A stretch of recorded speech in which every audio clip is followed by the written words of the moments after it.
On Global TV News Prime, National Emergency Management Agency confirms one death in Lagos building collapse.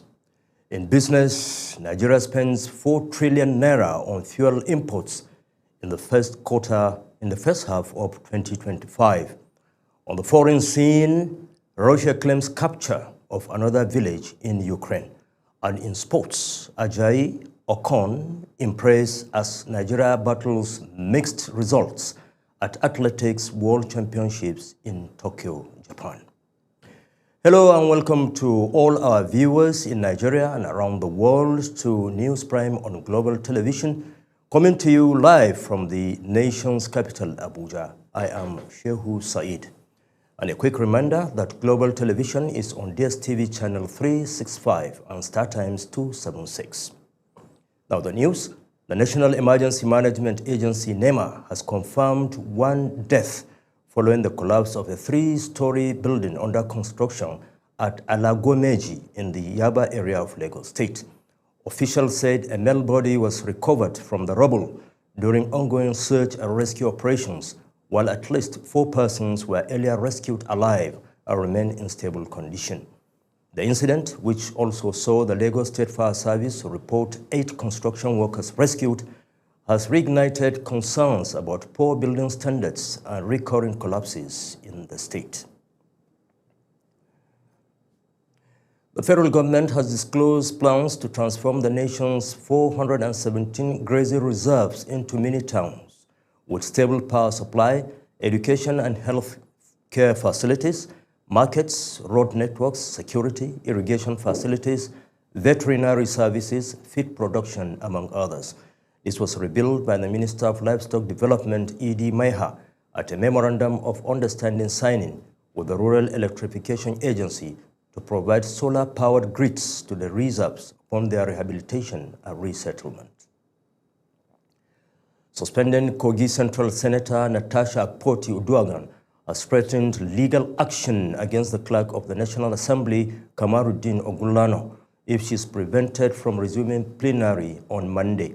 Natasha's threat was contained in a letter signed by her counsel, Michael Numa, SAN. She vowed to seek legal redress against any attempt by the National Assembly to disregard a court order regarding her resumption. The Federal Ministry of Education has called on all Nigerians to ensure schools remain safe environments where children can learn and teachers can teach without fear. The ministry made the call in a statement shared on its official Twitter handle to mark the International Day to Protect Education from Attack. Permanent Secretary Abel Eniton, represented by the ministry's director, Dr. Sahid Yusuf, emphasized in the statement that insecurity in schools is unacceptable, saying every child deserves peace and teachers must work without fear. Still on education, the recently announced secondary school curriculum reform has continued to generate mixed reactions. While some see it as a milestone for Nigerian education, others are raising concerns about its implementation. Global TV correspondent Priscilla Obasi took to the streets of Abuja to get the views of school owners and citizens. For years, Nigerian students have studied under a curriculum widely criticized for being outdated and overly exam-focused. But from September 2025, the federal government says things will change. The new curriculum introduces artificial intelligence modules, robotics, cybersecurity basics, digital entrepreneurship, journalism, and advanced language studies. Officials say the goal is to prepare Nigerian students for the realities of the digital age. While some citizens welcome the reform as a bold and progressive step, others expressed concern over how it will be implemented, citing inadequate facilities, lack of digital infrastructure, and shortage of qualified teachers. It's even too late as I speak. It's a welcome development. This is 21st century. We are far lacking behind. What's the essence of introducing 20 textbooks, 15 textbooks you are reading without practical? Well, if they can implement it, is good. But what about people in the rural area? Government have a good intention, but implementation is the issue. because we have a rural area. I hope they not go leave them behind. Some school owners and heads told Global Television that many private institutions have already integrated such subjects into their teaching and that the new curriculum will not be strange to them. Okay, for us, we are very prepared because prior to now, we are known for creativity and innovation in our school. We are hands-on, and even before the curriculum, we've always engaged our students and pupils in all of this. So we are very ready. I have looked at it closely. There are similarities between the reforms that the federal government in Nigeria is bringing into the educational system that you have already in the British system, and then you have in what we practice here at Spring Hall. If you notice, you find out that the reforms are then beginning to gear towards entrepreneurial skills, ICT, as well as trade skills. And we already have that embedded in the British national curriculum in some of the subjects we've been offering here as well. Despite concerns, many agreed that the reform was long overdue. Stakeholders said that if properly implemented, the new curriculum could bridge the skill gap and make Nigerian graduates more globally competitive. As schools prepare to resume, the debate continues. Will the reform transform classrooms into centers of innovation, or will it remain another well-intentioned policy struggling against the reality of underfunded schools? Priscilla Obasi, Global Television News. Rivers State Government has announced the commencement of transition from emergency rule to democratic governance. A statement by the Secretary to the State Government, Professor Ibibia Lucky Warika, invited all critical stakeholders to a church service as part of the transition process. The development comes nearly 6 months after President Bola Tinubu declared a state of emergency in the state. And still on politics, members of the Kebbi State Caucus in the National Assembly have called for the arrest and prosecution of former Attorney General of the Federation, Abubakar Malami, over last week's violent clashes in Birnin Kebbi. Addressing journalists in Abuja, Senator Adamu Alero, flanked by fellow lawmakers, dismissed Malami's petition accusing Governor Nasir Idris of sponsoring thugs and arms deals as false, politically motivated, and a smear campaign. Aniete Patrick reports. The lawmakers alleged instead that Malami hired thugs who attacked the APC state secretariat during his recent visit, sparking clashes that disrupted Kebbi's long-standing reputation for peace. They reaffirmed their support for Governor Idris, praising his administration's investment in security and insisting that Kebbi remains one of the most peaceful states in Nigeria. We wish to categorically state that these allegations are false, unfounded, and politically motivated. They represent a desperate attempt by Mr. Malami, now leader of an imaginary opposition party in Kebbi State, to undermine the peace, progress, and stability that our people currently enjoy under the leadership of Governor Nasir Idris. Senator Garuba Medoki added that we are provocative and campaigned-like, challenging him to produce evidence of his allegations. He also commended President Bola Tinubu's ongoing fight against banditry, noting improved security in Kebbi communities. Challenge him to produce evidence to you that he said he has evidence. We challenge him to produce it that our party is importing weapons.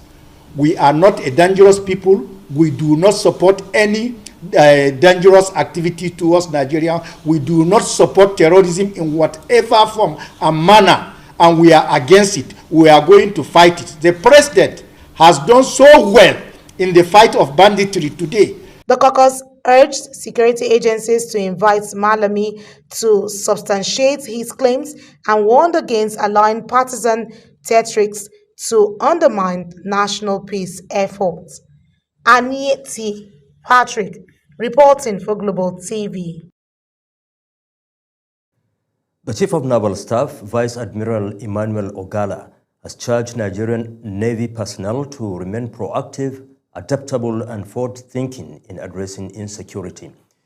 He gave the charge at the graduation of Naval Police Officer Basic Course 14 and able regulators qualifying course 16 at the Provost and Regulating School in Makurdi, Benue State. Felicity Ndere has details. It was a day of pride at the Nigerian Provost and Regulating School in Makurdi as students marched out after completing 18 weeks of intensive training. Knowledge you have gained in this citadel of learning is a solid foundation. It is important to remember that learning never stops. Represented by the Flag Officer Commanding Special Operations Command, Rear Admiral Olusegun Shoyemi, the Chief of Naval Staff said the evolving nature of security demands continuous learning, adaptability, and discipline from naval personnel. The Nigerian Navy is constantly adapting to meet the ever-evolving challenges of the 21st century. Our maritime domain continues to grow in strategic importance, and it is imperative that you, as members of this esteemed service, remain adaptable, proactive, and forward-thinking. As such, take every opportunity to learn, improve, and contribute to the advancement of our Navy. Commandant of the school, Captain Henry Eje, explained that the training covered naval law, criminology, forensic investigation, and cyber security, equipping officers for contemporary security challenges. It is pertinent to note that a professional diploma in forensic investigation and security management package conducted by the International Institute of Professional Security was added to the course's curriculum. The inclusion of this package has not only broadened the knowledge of these graduates, but also prepared them to face contemporary and emerging security threats in the maritime environment. Certificates were presented to all graduates, with outstanding students receiving special awards. Officers noted that the graduation strengthened discipline and professionalism in the naval while enhancing its capacity to safeguard Nigeria's maritime domain. In Makurdi, Felicity Ndere reporting for Global TV News. Peer influence remains one of the most powerful forces shaping the lives of young people across the globe, and Nigeria is no exception. While it sometimes drives positive change, experts warn it can also lure youths into destructive choices. Global TV's Kabir Hassan hit the streets of Abuja to hear firsthand from young Nigerians on this everyday reality. For many youths, the desire to fit in is overwhelming. Psychologists says the strong need for acceptance often makes teenagers and young adults vulnerable to peer pressure, sometimes leading to negative behaviors such as drug abuse, cultism, and internet fraud. But not all influences are harmful. In Abuja, some young people told Global TV that peer pressure has pushed them into better habits, from studying harder to learning new skills, inspired by friends pursuing the same goals. The side effect of peer pressure is a bad side. One, you lead you to go and do bad things. If you are not a patient type, you lead you to go and steal, you lead you to go and do something you never expected in your life. The best way to do is just to avoid. It does more harm than good. It really does more harm than good, because most of what these adolescents pick up quickly are the bad parts, like getting into drugs, smoking, and all of that. I think when you're pressured to do some certain things, you know it's definitely bad. There's no much good coming from that. Some bullies, so it might want to be like, it might be like you don't have the strength they have, and the thing might disturb you mentally or emotionally, and sometimes some people start, let's say a place like boarding school now, before you know, you can start taking drugs. There's a lot of pressure, especially negative pressures are more. We have more negative pressure in pairing something than the positive one. Still, stakeholders caution their guidance is key. School, families, and religious bodies are urged to step up efforts to help youths make wiser choices.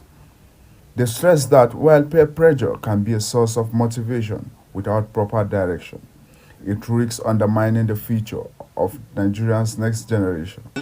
Take their time, make thorough research before they join one or two groups. You understand? Because I don't know, some people they don't know. by the time they get into it, to come out, it will be hard for them. What can be done mostly to that effect is, I think, more work has to be done on parenting to sort of protect the children from when they go out there and meet other people. The positive side, like later on, I see joined one or two groups that we have. We normally have tutorial together. We help ourselves. What you don't know, you say, oh, guy, what do you know about this? What do you know about this? And they will just come around, oh, let me teach you about this course. Peer pressure is inevitable. The challenge is making it work for good, not harm. Kabir Hassan, reporting for Global TV News. You're watching the live broadcast of News Prime. When we return, Nigeria spends 4 trillion naira on fuel imports in the first half of 2025. Plus, foreign and sports stories on the other side of this break. Please stay with us.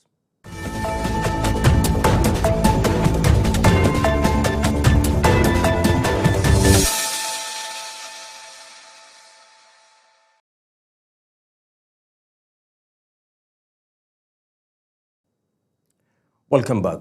Now to economic matters. Nigeria recorded fuel import bills totaling 4 trillion naira in the first half of 2025. The large import outlay highlights continued reliance on imported petroleum products despite domestic refining ambitions. Economists warn the figure will have implications for the country's trade balance and fiscal planning. And in business, in the bustling markets in Nigeria, especially in the western part of the country, the rich indigo hues of Adire, Nigeria's traditional tie and dye, flutter proudly in the wind. They are more than fabrics. They are more than fabrics. They are stories woven in colors, tradition, and identity. Our global television correspondent Sadia Yakubu takes us into the world of this popular Yoruba attire. Tie and dye, known locally as Adire in Yoruba language, is one of Nigeria's oldest textile traditions, rooted in centuries of artistry. It involves the intricate process of folding, tying, stitching, or plaiting fabrics. The dyeing is with natural or synthetic colors, most famously the deep blue from local indigo leaves. Because I love it. It's actually a renewed fashion known by mostly the Yorubas. Historically worn by royalty and women of status, tie and dye fabrics today have made a modern comeback, seen on runways, in fashion boutiques, and on the streets, proudly worn by youth reclaiming cultural pride. Beyond fashion, tie and dye is a symbol of resilience. In a fast-changing world, this craft continues to empower communities, especially women, providing income and preserving heritage. Adire market is okay. It's moving well because of time. You know, this kind of Adire you see, you used to buy time. Like because of some guests are using it to sew trouser with it, use it with another color of follow at it. You understand? So they used to buy it. Today, young designers are blending old techniques with new trends, with mixing patterns, introducing bold colors, and experimenting with global styles. Workshops and cultural centers across Nigeria, and now teaching the younger generation this tireless skill. This time around, I'm seeing it, people wearing it. I think it's kind of different, and people were wearing different style of Adire. You understand? And again, when you have a very good tailor that can sew it for you, you understand? You are going to love it. From the Art and Culture Center in Abuja to Indigo Pit of Osogbo to the art schools of Lagos and other cities, producing Adire, the beauty of tie and dye lives on, not just in the colors and patterns, but in the cultural pride it inspires. In every swill and speech of color lies a story of identity, creativity, and Nigerian heritage. A reminder that even in modern times, our culture remains beautiful, dyed in tradition. Sadia Yakubu reporting for Global Television. On the foreign scene, Russia says its forces have captured a village in Ukraine's central region, though Kyiv and independent analysts dispute the claim.